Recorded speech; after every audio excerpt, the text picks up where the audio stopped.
ഫസ്റ്റത്തെ ക്വാളിറ്റി, ഫസ്റ്റത്തെ നമുക്കുള്ള ഗുണം ഇത് തന്നെയാണ്. ഈ ഫിഷ് ഇത്ര ആക്റ്റീവില് എന്നും എപ്പോഴും ഒരു അസുഖം കൂടാതെ നമ്മോടൊപ്പം ഉണ്ടാവുന്നുള്ളതാണ്. അത് തന്നെയല്ലേ നമുക്ക് വേണ്ടത്. അതിൽ പിന്നെ മറ്റൊരു ഇല്ലല്ലോ, ഒരുപാട് ഉണർവ്, അതെ, ആക്റ്റീവ് നമ്മള് ഉണ്ടാവും. പിന്നെ അത് മാത്രമല്ല, ഇപ്പൊ നിങ്ങൾ ഞാൻ പറഞ്ഞല്ലോ, നമ്മൾ നാച്ചുറൽ ബോണ്ടിന് കൊണ്ടുവന്നാല് പിന്നെ ഒരാഴ്ച 2 ആഴ്ച ഇങ്ങനെ കഴിയുമ്പോൾ അതിന്റെ കളറ് ഒരു പക്ഷേ അങ്ങ് മങ്ങി പോകുന്ന ഒരു അവസ്ഥ വരുന്നുണ്ട്. അതെന്താണ്, നമ്മൾ താൽക്കാലിക ഫിൽട്രേഷൻ വെച്ചിട്ടുള്ള സെല്ല് പർപ്പസിന് വേണ്ടി വെച്ചിട്ടുള്ള പുറത്തുള്ള താൽക്കാലിക ഫിൽട്രേഷൻ ആണല്ലോ, അതിൽ നമുക്കത് അനുഭവപ്പെടാറുണ്ട്. പക്ഷേ ഇതില് ഞാൻ നേരത്തെ പറഞ്ഞല്ലോ, ഫുഡിന്റെ എൻ്റെ ഒരു അഭിപ്രായം എന്ന് പറഞ്ഞല്ലോ, ഇതില് അങ്ങനത്തെ കളർ മങ്ങിയ ഒരു സാധനം ഇല്ല. അത് എനിക്കറിയാം ഏതൊക്കെ കളർ മങ്ങിയിട്ടുണ്ട് എന്നുള്ളത്. അപ്പൊ അങ്ങനെ ഒരു സംഭവം ഇതിലില്ല. സുഹൃത്തുക്കളെ നമസ്കാരം. ഓർഗാനിക് കേരളത്തിൻ്റെ പുതിയ വീഡിയോയിലേക്ക് എല്ലാവർക്കും സ്വാഗതം. നമ്മൾ ഉബൈദിന്റെ നമ്മളെ ഒരു അടിപൊളി നമ്മുടെ കോഴികൾ ഫിഷിൻ്റെ ഒരു കളക്ഷൻ നിങ്ങൾക്ക് ഇതിൻ്റെ മുമ്പ് നിങ്ങളുടെ മുമ്പിലേക്ക് ഒരു വീഡിയോ നമ്മൾ തന്നിരുന്നു. അത് നിങ്ങൾ ഇരു കൈയും നീട്ടിയാണ് സ്വീകരിച്ചത്. വളരെ നല്ല അഭിപ്രായങ്ങൾ തന്നു. ഒരുപാട് നന്ദിയുണ്ട് ഓർഗാനിക് കേരളത്തിന് അതിൽ. അപ്പോൾ ഒരുപാട് ആളുകൾ നമ്മളോട് ആവശ്യപ്പെട്ടിട്ടുണ്ടായിരുന്നു. നമ്മൾ ഈ ഷൂട്ട് ചെയ്യാൻ വരുമ്പോൾ തന്നെ ആവശ്യപ്പെട്ടിട്ടുണ്ടായിരുന്നു ഇതിൻ്റെ ഫിൽട്രേഷനും കാര്യങ്ങളൊക്കെ എങ്ങനെയാണ്. അപ്പോൾ നമ്മൾ ഇന്നത്തെ വീഡിയോയിൽ നിങ്ങൾക്ക് പറഞ്ഞു തരുന്നത് എങ്ങനെയാണ് കോഴി ഫിഷുകളെ വളർത്തുമ്പോൾ നമ്മൾ ഫിൽട്രേഷനിൽ ശ്രദ്ധിക്കേണ്ടത്. അതൊരു പ്രധാന ഘടകമാണ്. അപ്പോൾ എങ്ങനെയാണ് അത് ശ്രദ്ധിക്കേണ്ടത്, അപ്പോൾ അത് ചെയ്യേണ്ട രീതി എന്തൊക്കെയാണ്, അതാണ് ഈ വീഡിയോയിൽ നിങ്ങളുമായിട്ട് നമ്മൾ സംവദിക്കുന്നത് അല്ലെങ്കിൽ പറയുന്നത്. അപ്പോൾ അതിന് നിങ്ങൾക്ക് എടുത്തു പറയാൻ 1-2 കാര്യങ്ങളുണ്ട്. ഒന്ന്, നമ്മൾ ആദ്യം ഒരു ഡെമോ കാണിക്കുന്നുണ്ട്. എങ്ങനെയാണ് ഫിൽട്രേഷൻ ചെയ്യേണ്ട രീതി എന്നുള്ളതിൻ്റെ ഒരു ഡെമോ ആദ്യം നിങ്ങൾക്ക് കാണിച്ചു തരും. അതിനുശേഷം അദ്ദേഹം ഇവിടെ ചെയ്ത രീതിയും അതോടൊപ്പം അദ്ദേഹം ചെയ്തത് ഈ ഡെമോയ്ക്കൊക്കെ മുൻപേ ആണ് അദ്ദേഹം ഇത് ചെയ്തിട്ടുണ്ടായിരുന്നത്. അപ്പോൾ അതുകൊണ്ട് തന്നെ അതിൽ ചെറിയ പോരായ്മകളുണ്ട്.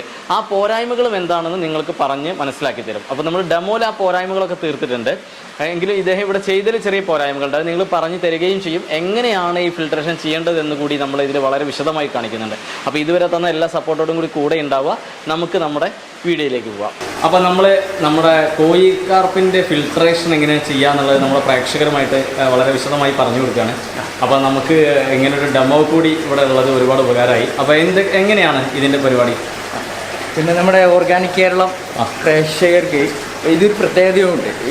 ഈ ഡെമോ ഉണ്ടാക്കിയിട്ട് ആദ്യമായിട്ട് നമ്മൾ പ്രദർശിപ്പിക്കുന്നത് നമ്മുടെ ഓർഗാനിക് കേരളം മുന്നേ ആരും ഇല്ല. ഇവിടെ വന്ന് ആളുകൾക്ക് പഠിക്കാനൊക്കെ വരുന്ന ആളുകൾക്ക് നമ്മൾ പറഞ്ഞു കൊടുക്കാനല്ലാതെ പബ്ലിക്കായത് നമ്മുടെ ഒരുപാട് സന്തോഷം. എങ്ങനെയാണ് നമ്മൾ കോഴി കാർപ്പിൻ്റെ ഇത് ശ്രദ്ധിക്കേണ്ടത്? ഓക്കെ, ഇപ്പം ഈ ഒരു നമ്മൾ അതായത് ഈ ഫിൽട്രേഷൻ ഇല്ലാതെ കോഴി ഫിഷിനെ വളർത്തരുത് എന്നാണ് എൻ്റെ അനുഭവത്തിൽ നിന്ന് മനസ്സിലായത്. പിന്നെ അതായത് ഫിൽട്രേഷൻ കൊണ്ട് ഉദ്ദേശിക്കുന്നത് നമ്മുടെ നാച്ചുറൽ പോണ്ടിൽ ദൈവം അല്ലെങ്കിൽ പ്രപഞ്ചം നൽകിയിട്ടുള്ള പിന്നെ ക്വാളിറ്റി ഉണ്ട് വെള്ളത്തിൻ്റെ. അത് മലിനമായാൽ എന്താ ചെയ്യേണ്ടതെന്നുള്ളത് സ്വയം എന്ത് ചെയ്യണേ, അത് പിന്നെ നല്ല ക്വാളിറ്റിയിലേക്ക് മാറുകയാണ് ചെയ്യുന്നത്. അപ്പോൾ അതിനെ ക്രിയേറ്റ് ചെയ്ത് ഉണ്ടാക്കുകയാണ് നമ്മുടെ ശാസ്ത്രീയമായിട്ട് ഇത് ഉണ്ടാക്കുകയാണ്, കൃത്യമായിട്ട് ഉണ്ടാക്കുകയാണ് ഈ ഫിൽറ്റർ കൊണ്ട് ഉദ്ദേശിക്കുന്നത്. അതാണ് ഫിൽട്രേഷൻ എന്ന് പറയുന്നത്. ഓക്കെ, എങ്ങനെയാണ് അതിൻ്റെ? അപ്പോൾ ഇതിൽ പിന്നെ നമ്മുടെ ആർട്ടിഫിഷ്യൽ പോണ്ടിലെ ഈ സോളിഡ് വേസ്റ്റുകൾ, പ്രത്യേകിച്ച് കോഴി ഫിഷിന് നല്ല പിന്നെ വേസ്റ്റുകളുണ്ട് ഉണ്ടാവും. അവർ എത്ര നമ്മൾ കൊടുത്താലും ഭക്ഷിക്കും, അത്രയും വേസ്റ്റും ഉണ്ടാവും. അപ്പൊ അത് ഒരിക്കലും തന്നെ നമ്മൾ പോണ്ടിൽ കിടക്കാൻ പാടില്ല. അതിൽ നിന്നാണ് അമോണിയ ഉണ്ടായിട്ട് അതിൽ നിന്ന് ഫംഗസ് ഉണ്ടായി അങ്ങനെ അസുഖങ്ങൾ വരുന്നു. ഫിഷിന്റെ കളർ വരെ പിന്നെ നഷ്ടപ്പെട്ടു പോകുന്നു. ക്വാളിറ്റിയും ഗ്രോത്തും ഒക്കെ അത് അതിൻ്റെ ഭാഗമാണ്. ഇപ്പോൾ നമ്മൾ നാച്ചുറൽ പോണ്ടിൽ വളർത്തുന്ന ഫിഷിൻ്റെ കളർ എന്താണ്? അവിടെ ആരെങ്കിലും 2000 രൂപയുടെ ഫുഡ് കൊടുത്തിട്ടാണോ കളർ കൂടുന്നതിന്? അല്ല, അത് ക്വാളിറ്റിയാണ്. അപ്പോൾ വെള്ളത്തിൻ്റെ ക്വാളിറ്റിയാണ് നമ്മുടെ ഫിഷിൻ്റെ കളറും ഗ്രോത്തും എല്ലാം. അപ്പോൾ ഇത് നമ്മുടെ പോണ്ടാണ്. ഓക്കെ, ഇതാണ് നമ്മുടെ പോണ്ട്. അതായത് 3000 ലിറ്റർ വെള്ളം കൊള്ളുന്ന പോണ്ട്. ഈ 3000 ലിറ്ററിൽ നമ്മൾ വെക്കുന്നത് അതിൻ്റെ 3 ഇരട്ടി പവറുള്ള സബ്മേഴ്സിബിൾ പമ്പ് ആണ് വെക്കേണ്ടത്. അതായത് 3000 ആകുമ്പോൾ 3000 മനസ്സിലായല്ലോ. അപ്പോൾ നമുക്ക് ഏകദേശം ഒരു 10000 to 12000 ലിറ്റർ പെർ ഹവറിൻ്റെ ഒരു സബ്മേഴ്സിബിൾ പമ്പ് നമ്മൾ പോണ്ടിലേക്ക് വെക്കണം. ശരി, ഞാൻ കമ്പനിയൊന്നും പറയുന്നില്ല. നല്ല വോൾട്ട് കുറഞ്ഞ നല്ല ഈട് നിൽക്കുന്ന മോട്ടറുകൾ തന്നെ വാങ്ങാം. എന്നിട്ട് ഇത് നമ്മൾ 4 ചേമ്പറുകളിലായിട്ടാണ് നമ്മുടെ ഈ ഫിൽട്രേഷൻ സെറ്റ് ചെയ്തിട്ടുള്ളത്. ഇത് 1 2 3 4 ഉയർന്നിട്ടാണല്ലോ. ഇത് 1 ഉയർന്നിട്ടാണ്. ഇത് ഞാൻ ഉണ്ടാക്കിയതിന്റെ പരാജയം നോക്കിയിട്ട് അത് നോക്കി ഉണ്ടാക്കുന്നത്. കാരണം ഇത് ആളുകൾക്ക് കുറെ ആളുകൾ ഇത് ചെയ്യുന്നുണ്ട്. ഇത് നോക്കിയിട്ട് ഇവിടെ വന്ന് ഇപ്പൊ കോഴിക്കോട് കുറെ സ്ഥലത്ത് ഇവിടെ വന്ന് നോക്കി പഠിച്ചു കൊണ്ടുപോയി ഉണ്ടാക്കിയിട്ടുണ്ട്. അപ്പൊ ഇത് ഇനിയും ആളുകൾ ഉണ്ടാക്കുന്നുണ്ട്. കാരണം ഇതൊരു ഇത് ഉണ്ടാക്കണമെങ്കിൽ 1 lakh and above ആണ് ഇതിന്റെ ഫിൽട്രേഷൻ അല്ല, ഈ കോയി ഫിഷ് പോണ്ട് പക്ഷെ അതിൽ ഫിൽട്രേഷൻ ഘടകമാണ്. ഇത് ഇപ്പൊ എൻ്റെ ഇതിൽ നല്ല പോരായ്മകളും കൂടെ നമ്മൾ പരിഗണിച്ചിട്ടാണ് അതിൽ മാറ്റം വരുത്തിയിട്ടാണ് ഇത് ഉണ്ടാക്കിയിട്ടുള്ളത്. അപ്പൊ ഇത് നമ്മൾ ഫസ്റ്റ് ഉയർത്തിയത് ആ 3000 ലിറ്റർ പെർ അവറിന്റെ സബ്മേർസിബിൾ പമ്പ് നമ്മൾ ഇതിലേക്ക് വെക്കുകയാണ് ചെയ്തത്. ഇത് സോൾട്ട് വേസ്റ്റ് വലിച്ചെടുക്കുന്നത്. എന്നിട്ട് നമ്മൾ ഇതിൽ നിന്ന് 1ാമത്തെ ചേമ്പറിൽ ഞാനതിന്റെ ഒറിജിനൽ പിന്നീട് നമുക്ക് കാണിച്ചു കൊടുക്കാൻ. ഇതിൽ നമ്മൾ വലകളൊക്കെ വെക്കുന്നത് സോൾട്ട് വേസ്റ്റ് പിടിച്ചെടുക്കാൻ. അത് നമ്മൾ കഴുകി കൊടുക്കുന്നു 2 ദിവസം കൂടുമ്പോൾ. പിന്നെ ഇതിൽ നമ്മൾ സ്പോഞ്ച് വലകളൊക്കെ വെക്കുന്നു, ഇതിലും വെക്കുന്നു. ഇത് നമ്മൾ ബയോഫിൽട്രേഷൻ എന്ന് പറയുന്ന പിന്നെ ചേമ്പറാണ്. ഇത് ബാക്ടീരിയ അതുകൂടെ വീട് എന്നർത്ഥം. പിന്നെ ബയോബോള് പിന്നെ സെറാമിക് സ്റ്റോണ് ഒക്കെ വെച്ചിട്ടുള്ള ഇതിൽ നിന്നാണ് നമ്മളെ ഔട്ട് പോണ്ടിലേക്ക് തിരിച്ചു പോകുന്നത്. മനസ്സിലായല്ലോ? ഇത് ഒരു ചേമ്പറിൽ നിന്ന് അടുത്ത ചേമ്പറിലേക്ക് പോകുമ്പോൾ അതിന്റെ പ്ലംബിംഗ് വർക്ക് എങ്ങനെയായിരിക്കണം എന്നുള്ളതാണ്. ഇപ്പൊ നമ്മൾ സബ്മേർസിബിൾ പമ്പിൽ നിന്ന് 1 ഇഞ്ച് പൈപ്പാണെങ്കിൽ നമ്മൾ ഫസ്റ്റത്തെ ചേമ്പറിൽ നിന്ന് 2ാമത്തിലേക്ക് അതിൽ നിന്ന് കുറച്ച് കൂടുതൽ വീതിയുള്ള വെള്ളം കൂടുതൽ പോകണം, അല്ലെങ്കിൽ ഇവിടെ ഓവർഫ്ലോ ആവും. ഇപ്പൊ 1 ഇഞ്ച് ആണെങ്കിൽ 1.5 ഇഞ്ച് കൊടുക്കാം. ഓക്കെ, ഇത് നമ്മളൊരു മോഡൽ കൊടുത്താണ്. ഒരു ഹോൾസെയിലേ ഉള്ളൂ ഇതില്. ഇത് നമ്മൾ 3 എണ്ണമാണ് ഞാൻ നമ്മുടെ ഒറിജിനാലിറ്റിയിൽ ചെയ്തിട്ടുള്ളത്. 3 3 3 എന്നുള്ള രീതിയിൽ. അപ്പൊ ഇത് എങ്ങനെ കൊടുക്കേണ്ടത്, കറക്റ്റ് നേരിട്ടാണോ കൊടുക്കേണ്ടത് എന്നൊരു സംശയം വരും. അത് എങ്ങനെയാണെന്നുള്ളതിന് പിന്നെ നമുക്ക് ഇത് ഇവിടെ നിന്ന് ഇതിന്റെ ഹോൾസ് നോക്കും. ഇവിടെ എങ്ങനെയാണ് ഇത് കുറച്ച് ഉയർത്തിയിട്ട് താത്തി കൊടുത്താൽ ഇങ്ങനെ കാണാൻ പറ്റും. കാണുന്ന ഇത് അതിൽ കുറച്ച് താത്തി, ഇത് താത്തിയിട്ട് അപ്പൊ ഇവിടെ 1 2 3 വരും. ഇവിടെയും അതേപോലെ 1 2 3 ഇവിടെയും അങ്ങനെ 3 കൊടുത്താൽ എന്തുണ്ടാവില്ല, ഓവർഫ്ലോ ഇവിടെ ഉണ്ടാവില്ല. ഓക്കെ, പിന്നെ ഇതിൽ നമ്മൾ കൊടുക്കുന്നത് ഇതൊക്കെ 1.5 ഇഞ്ചാണെങ്കിൽ ഇത് 2 2.5 ഇഞ്ചോ നമ്മളെ പോണ്ടിൽ നിന്ന് ഔട്ട് കൊടുക്കുകയാണ്. മനസ്സിലായല്ലോ? എന്നാലാണ് നമുക്ക് ഈ സ്പീഡിൽ വെള്ളം ഇത് പോണ്ടിലേക്ക് തിരിച്ചു. അപ്പൊ ഇത് നമ്മൾ ഇങ്ങനെ കൊടുത്തിട്ട് ഒരു സൈഡിലേക്ക് അങ്ങ് തിരിച്ചു വെച്ചാൽ ഈ പ്രതലത്തിൽ തട്ടി വെള്ളം ഇങ്ങനെ റൊട്ടേഷൻ, ഇവിടെ തട്ട ഇങ്ങനെ റൊട്ടേഷൻ ചെയ്യും. പിന്നെ നമ്മുടെ ഓരോ പോണ്ടിലും വ്യത്യസ്ത രീതിയിലായിരിക്കും വേസ്റ്റ് വന്ന് അടയല്. അവിടെ ആയിരിക്കണം നമ്മുടെ സബ്മേർസിബിൾ പമ്പിന്റെ എൻഡ് നീട്ടിയിട്ട് കൊടുക്കുക. അത് ഫിഷിനിട്ട് 1 മാസത്തിനുള്ളിലായിരിക്കും നമുക്ക് അറിയാം എവിടെയാണ് വേസ്റ്റ് കൂടുന്നത്. ആ ഭാഗത്തേക്ക് അത് നോക്കണം, നമ്മൾ ശ്രദ്ധിക്കണം അല്ലേ? അത് വളരെ വാല്യുബിൾ ആയിട്ടുള്ള പോയിന്റ്. ആളുകൾ ആദ്യം ഇത് ചെയ്ത് വെക്കരുത്. ഇനി നമ്മൾ ഒറിജിനൽ ഇത് കാണിച്ചു തരിക. ആയിക്കോട്ടെ. അപ്പൊ ഇതാണ് നമ്മുടെ ചുമരിലെ അല്ലേ? ചുമരിന്റെ ഫിൽട്രേഷൻ ആയിട്ട് ഉള്ളത്. അടിപൊളി.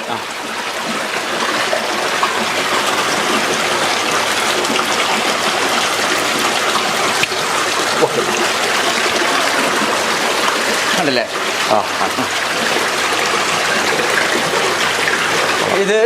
ഇതിലെ സിസ്റ്റം എന്താണെന്ന് പറഞ്ഞു. ഇതിൽ നമ്മളെ പിന്നെ സബ്മേർസിബിൾ പമ്പാണ് 16,000 JTBയുടെ. ഇതിന്റെ മോട്ടർ നമ്മൾ ഇതിന്റെ എൻഡിലാണ് ഉള്ളത്. അത് നമ്മൾ എന്ത് ചെയ്തിട്ടുണ്ട്, ഇങ്ങനെ നീട്ടിയിട്ട് സെൻട്രലിലേക്ക് മാറ്റിയിട്ടുണ്ട്. ഇവിടേക്ക് അതായത് പൈപ്പ് എക്സ്ട്രാ കൊടുത്തതാണ്. ഓക്കെ, ഇതിൽ നിന്ന് നമ്മൾ വെള്ളം വലിച്ചെടുക്കുന്നു, വേസ്റ്റുകൾ വലിച്ചെടുക്കുന്നത്. ഇത് നമ്മൾ മെക്കാനിക്കൽ ഫിൽട്ടർ എന്ന് പറഞ്ഞിട്ട് നമ്മുടെ പിന്നെ സോൾട്ട് വേസ്റ്റുകളൊക്കെ ഇതിൽ പിടിച്ചെടുക്കും. ഇതിൽ ഇത് 2 ദിവസം കൂടുമ്പോൾ നമ്മളിത് കഴുകി കൊടുക്കാം. 2 ദിവസം കൂടുമ്പോൾ കഴുകാം. ഓക്കെ, ഇതിൻ്റെ ഒരു പോരായ്മ എന്നുള്ളത് നമ്മുടെ ഫസ്റ്റ് ചേമ്പർ, ഇത് ഒരു ചേമ്പർ 2 3 4. ഈ ഫസ്റ്റ് ചേമ്പറിൽ ഇത് കണ്ടിട്ട് ഉണ്ടാക്കുന്ന നമ്മുടെ പ്രേക്ഷകരുണ്ടെങ്കിൽ ഇതാണ് നമ്മൾ ആ ഫസ്റ്റത്തെ ചേമ്പർ ഉയർത്തി വെക്കണം എന്ന് പറയണം. അത് നമ്മൾ ഉയർത്തി വെച്ചിട്ടില്ല. അപ്പൊ ഇതിൽ നിന്ന് മനസ്സിലായി നമുക്ക് ഇത് ഓവർഫ്ലോ വരും. അപ്പൊ ഇത് ഫസ്റ്റത്തെ നമ്മൾ കുറച്ച് ഹൈറ്റിൽ വെക്കണം എന്നുള്ളത്. അപ്പൊ ഇതൊന്നും കാണും ചെയ്യില്ല, വൃത്തികേട് എന്നുള്ള രീതിയിലേ. അപ്പൊ ഇതാണ് നമ്മൾ പിന്നെ നമ്മൾ ആ സ്പോഞ്ച് വെക്കുന്നതാണ് അതിൻ്റെ ഉള്ളിൽ വലകള്. ഇപ്പൊ ഇത് നമ്മള് വേസ്റ്റ് ഇതുണ്ടല്ലോ, നമ്മുടെ ഇതിന് വേസ്റ്റ് കൊട്ട അല്ലേ നമ്മൾ സാധാരണ പറയുന്ന. അപ്പോൾ അത് വെച്ചിട്ട് അതിൽ നമ്മൾ സ്പോഞ്ച് ഇറക്കി വെച്ചാണ് ഇതിലേക്കാണ് നമ്മൾ വെള്ളം ഇത് വരുന്നത്. അപ്പോൾ നമുക്ക് ഞാൻ എടുത്ത് പൊന്തിച്ച് കാണിച്ചു തരാം. കുറച്ച് അടുത്തേക്ക് വന്നാൽ ഇത് ചെയ്യും. ഫിഷിന് കംപ്ലൈൻറ്റ് ഇല്ലാത്ത രീതിയിൽ നമ്മുടെ പ്രേക്ഷകർക്ക് മനസ്സിലാക്കാൻ വേണ്ടിയിട്ട് മാത്രമാണ്. കണ്ടില്ലേ, ആ വേസ്റ്റ് സോൾഡ് വേസ്റ്റുകളൊക്കെ ഇതിൽ ഇങ്ങ് കയറി വരും. അല്ലേ, ഇത് 2 ദിവസം കൂടുമ്പോൾ നമ്മൾ ഇത് അങ്ങ് കഴുകി കൊടുക്കുകയാണ് സാധാരണ ചെയ്യുന്നത്. ഈ രണ്ടാമത്തേക്ക് വരുമ്പോൾ ഇനി രണ്ടാമത്തേക്ക് ഞാൻ പറഞ്ഞല്ലോ 3 പൈപ്പുകൾ കൊടുത്തിട്ടുണ്ട് 1.5 ഇഞ്ചിൻ്റെ എന്നുള്ളത്. ഓക്കെ, അതാണ് ഇത്. ഇത് നമ്മൾ ഒരു സ്പോഞ്ച് വെച്ചിട്ടുണ്ട്, 2 പിന്നെ വലയും വെച്ചിട്ടുണ്ട്. നമ്മൾ എത്ര സ്പോഞ്ച് വെക്കുന്നോ എത്ര വലകൾ വെക്കുന്നോ അത്രയും പിന്നെ നമ്മുടെ വെള്ളത്തിലെ ഈ ഒരു മട്ട് എന്ന് പറയുമല്ലോ, എന്താണ് അതിന് പറയാ, മട്ട് എന്ന് പറയും ഞങ്ങളിവിടെ. അത് പിടിച്ചെടുക്കും ഇവര്. എന്നിട്ട് ഒന്നാമത്തെ ചാമ്പർ നമ്മൾ പറഞ്ഞു 2 ദിവസം നമ്മൾ കഴുകി കൊടുക്കും. രണ്ടാമത്തത് നമ്മൾ എന്ത് ചെയ്യാ, അപ്പോൾ ഒരാഴ്ചയൊക്കെ നമുക്ക് ഇത് പോകും അല്ലേ. ഇത് നമ്മൾ 1 മാസം വരെയൊക്കെ പോകും. കാരണം ഇതിലേക്ക് വേസ്റ്റേ വരുന്നില്ല, ചെറിയ മട്ടാണ്. പിന്നെ ഇതാണ് നമ്മുടെ 4ാമത്തെ പിന്നെ ചാമ്പർ, അതായത് നമ്മുടെ ബയോ ഫിൽട്രേഷൻ എന്ന് പറയുന്നത്. ഈ 4ാമത്തെ ചാമ്പറിലേക്ക് ഒരിക്കലും തന്നെ വേസ്റ്റുകൾ വരാൻ പാടില്ല. അതായത് ഇത് നമ്മൾ കഴുകി കൊടുക്കാൻ പാടില്ല. ഇതിൽ ബാക്ടീരിയകളുണ്ട്, ഇളക്കാൻ പാടില്ല. ഇളക്കുന്നതല്ല, പിന്നെ എടുത്ത് കഴുകുകയാണ്. അതേപോലെ ഇത് കഴുകിയാൽ ഇതിൽ ബാക്ടീരിയ പോകും. അപ്പോൾ അതിൽ നമ്മൾ പിന്നെ കുറേ മെറ്റീരിയൽസുകളുണ്ട് മാർക്കറ്റിൽ അവൈലബിൾ ആണ്. നമുക്ക് അത്യാവശ്യമായിട്ട് വേണ്ട സാധനങ്ങൾ നമ്മൾ ബയോബോള്, ഇതാണല്ലോ ബാക്ടീരിയകളുടെ വീട് എന്ന് പറയുന്നത്. പിന്നെ നമ്മുടെ ഈ സെറാമിക് സ്റ്റോൺ എന്ന് പറയുന്ന സാധനം, സ്റ്റോണ്. പിന്നെ ഈ ഒരു സംഭവങ്ങൾ ഇതിലും ഈ ബാക്ടീരിയകൾ ഫോം ചെയ്യും എന്ന് പറയുന്നുണ്ട്. ഞാനത് നോക്കുമ്പോൾ ശരിയാണ് താനും, മനസ്സിലായല്ലോ. ഇനി ഒന്നുമില്ല എന്നുണ്ടെങ്കിൽ ഈ മട്ടുകളൊക്കെ ഇതിൽ എടുക്കുന്നുണ്ട്. പക്ഷെ ഇത് നല്ലതാണ്, ഇതിൽ ബാക്ടീരിയകൾ അതിനുള്ള സ്പേസ് ഉണ്ട്. അപ്പോൾ ഇതാണ് നമ്മുടെ ബയോ ഫിൽട്രേഷനിൽ പ്രധാനമായിട്ടുള്ളത്. അതായത് നമുക്കൊരു ബേസിക് ആയിട്ടുള്ള ചെയ്യുമ്പോൾ നമ്മുടെ ഫിഷിൽ എന്തൊക്കെ മാറ്റങ്ങളാണ് അവർക്ക് വരുന്നത്? അത് നല്ലൊരു ചോദ്യം തന്നെയാണ്. എന്താണെന്ന് വെച്ചാൽ ഫസ്റ്റത്തെ ക്വാളിറ്റി, ഫസ്റ്റത്തെ നമുക്കുള്ള ഗുണം ഇത് തന്നെയാണ്. ഈ ഫിഷ് ഇത്ര ആക്റ്റീവില് എന്നും എപ്പോഴും ഒരു അസുഖം കൂടാതെ നമ്മോടൊപ്പം ഉണ്ടാവുന്നുള്ളതാണ്. അത് തന്നെയല്ലേ നമുക്ക് വേണ്ടത്.